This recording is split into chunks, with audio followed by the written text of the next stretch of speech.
السلام علیکم ورحمۃ اللہ وبرکاتہ۔ الحمدللہ والصلاة والسلام علی رسولہ الکریم، اما بعد فاعوذ باللہ من الشیطان الرجیم، بسم اللہ الرحمن الرحیم۔ وعن ابی ہریرہ رضی اللہ تعالی عنہ قال قال رسول اللہ صلی اللہ علیہ وسلم: ان من اکمل المؤمنین ایمانا واحسنهم خلقا والطفهم باہلہ۔ مختصر قسم کے حمد و ثنا تعریفات اللہ رب العالمین کے ذات کے لیے ہے۔ اس کے بعد بے شمار و درود و سلام جناب محمد الرسول اللہ صلی اللہ علیہ وسلم کے ذات گرامی پر ہے۔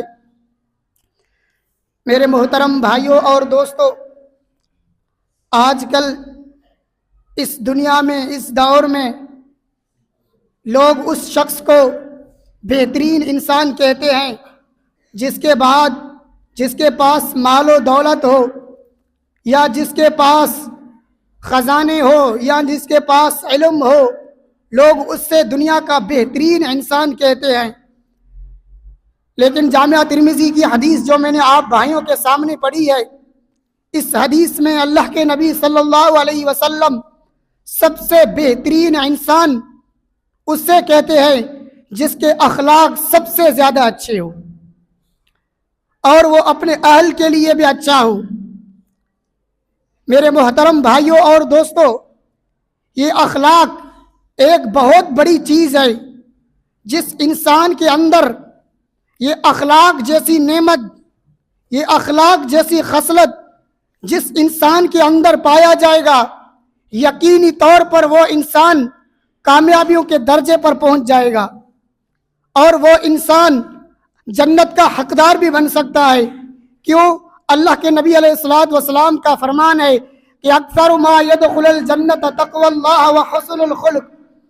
فرمایا کہ قیامت کے دن زیادہ تر جو لوگ جنت میں داخل ہوں گے وہ تقوی اختیار کرنے والے اور حسن اخلاق، اچھے اخلاق والے لوگ زیادہ تر جنت میں داخل ہوں گے۔ میرے محترم بھائیوں، آپ لوگوں نے اللہ کے پیغمبر صلی اللہ علیہ وسلم کے اخلاق کے بارے میں آپ کو معلوم ہے، اور بد اخلاق کے بارے میں اللہ کے نبی علیہ الصلوۃ والسلام نے کیا فرمایا۔ اللہ کے نبی علیہ الصلوۃ والسلام کا فرمان ہے کہ کل قیامت کے دن اللہ تبارک و تعالیٰ کے نزدیک سب سے بدترین اور سب سے برا اللہ کے نزدیک وہ شخص ہے جس کے بد اخلاق اور بد کردار کی وجہ سے لوگ اس شخص سے کلام کرنا چھوڑ دیں۔ وہ بدترین انسان ہے اللہ تبارک و تعالیٰ کے نزدیک۔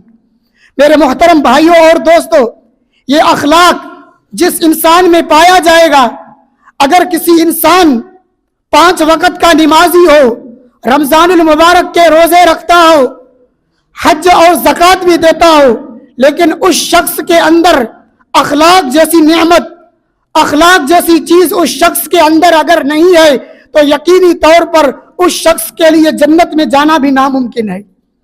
کیوں؟ اللہ کے نبی علیہ الصلوۃ والسلام، سنن ابو داؤد کی حدیث ہے، اللہ کے نبی علیہ الصلوۃ والسلام ایک مرتبہ ایک مجلس میں بیٹھے ہوئے تھے، صحابہ کی مجلس لگی ہوئی تھی۔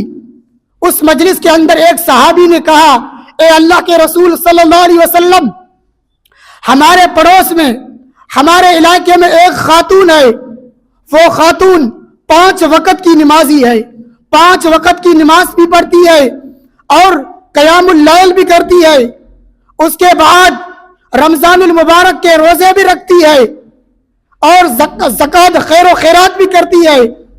اے اللہ کے رسول صلی اللہ علیہ وسلم، لیکن اس عورت کا اخلاق اچھا نہیں ہے، بد اخلاق ہے۔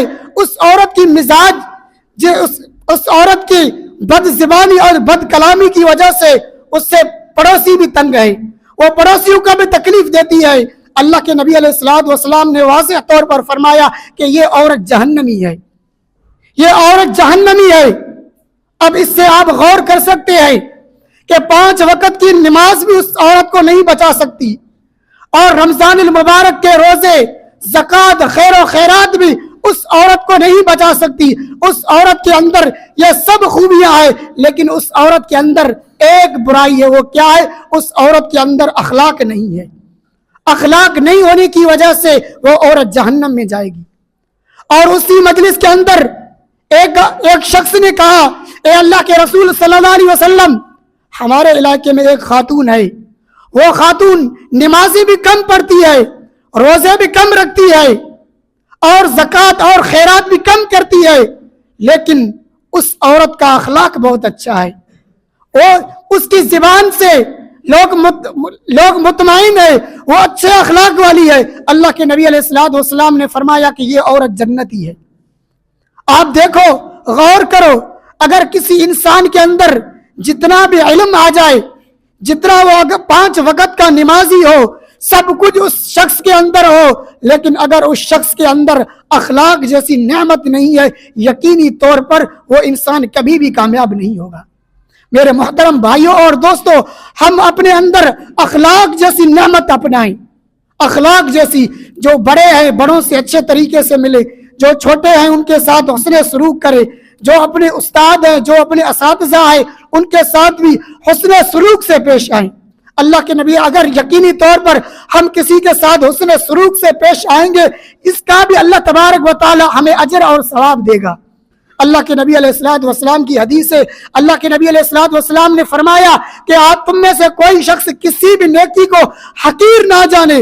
انسان کے لیے یہ بھی نیکی ہے کہ وہ اپنے مسلمان بھائی کے ساتھ مسکراتے ہوئے چہرے سے پیش آئے، اس شخص کے لیے وہ بھی نیکی ہے.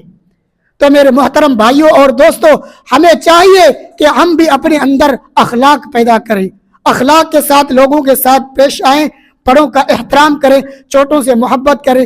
اللہ تعالیٰ سے دعا ہے کہ اللہ تبارک و تعالیٰ مجھے اخلاق جیسی نعمت سے مالا مال فرمائے اور آپ سب کو بھی اخلاق جیسی نعمت عطا فرمائے. وما توفیقی الا باللہ. السلام علیکم ورحمۃ اللہ وبرکاتہ.